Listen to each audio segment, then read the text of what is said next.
வணக்கம். இதுவும் ஒரு தெம்மாங்க பாடல். அதாவது இது நான் தயாரித்த பாடல். ரொட்டோரம் நின்று இருக்கும் மரத்தை எல்லாம் வெட்டி போடும் இந்த அரசு. ரொட்டோரம் நின்று இருக்கும் மரத்தை எல்லாம் வெட்டி போடும். எலெக்ஷன் வந்தால் மட்டும் பணத்தை எல்லாம் கொட்டி போடும். அடுத்த வாட்டி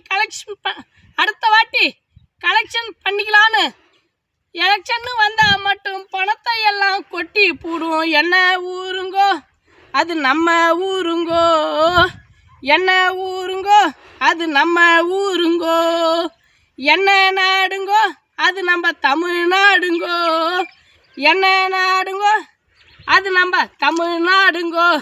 நாங்கள் கட்டை வெட்டி கழனி செஞ்சோம், கழனி எல்லாம் பயிர் செஞ்சோம். கட்டை வெட்டி கழனி செஞ்சோம், கழனி எல்லாம் பயிர் செஞ்சோம். எங்க பயிர் எல்லாம் பட்டு போச்சு. இவங்க கொடுத்த மருந்து வாங்கி அடிச்சு எங்க பயிர் எல்லாம் பட்டு போச்சு. இந்த உழவரினம் கெட்டு போச்சு. உங்களாலிங்கோ அது நீங்கள் தந்த இலவசத்தாலிங்கோ, உங்களாலிங்கோ நீங்கள் தந்த இலவசத்தாலிங்கோ. காட்டை வெட்டி கழனி செஞ்சோம், கழனி எல்லாம் பயிர் செஞ்சோம். காட்டை வெட்டி கழனி செஞ்சோம், கழனி எல்லாம் பயிர் செஞ்சோம். நீங்கள் கொடுத்த மருந்தால பயிர் எல்லாம் பட்டு போச்சு. இந்த உழவரினம் கெட்டு போச்சு. உங்களாலிங்கோ நீங்கள் தந்த இலவசத்தாலிங்கோ, உங்களாலிங்கோ நீங்கள் தந்த இலவசத்தாலிங்கோ. இதே பாருங்க, பாவப்பட்டு மணக்கொல்லியில் நாங்கள் வேலை செஞ்சுக்கிறோம். இதே பாருங்க, இது இந்த மணக்கொல்லை இந்த டேம் தண்ணி வரும்போது மட்டும்தான் செழிப்பாக சிறப்பாக இருக்கும். இதுக்கு எல்லாம் காரணம் அந்த எங்கள் ஊருக்கு பக்கத்தில் இருக்கிற ஜோவூரில் இருந்த அந்தோணிசாமி செட்டியாரும் இந்த டேம் கட்டின காமராஜரும் அவங்களுக்கு தான் நாங்கள் வாழ்நாள் பூரா கடமைப்பட்டுங்கிறோம்.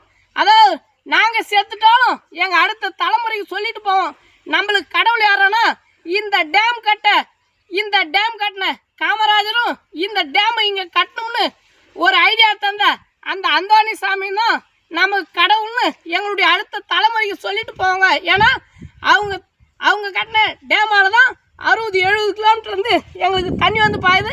அந்த தண்ணி பாய்த்தால் தான் இந்த மணக்கொல்லி பூரா நெல்லாக விளையுது.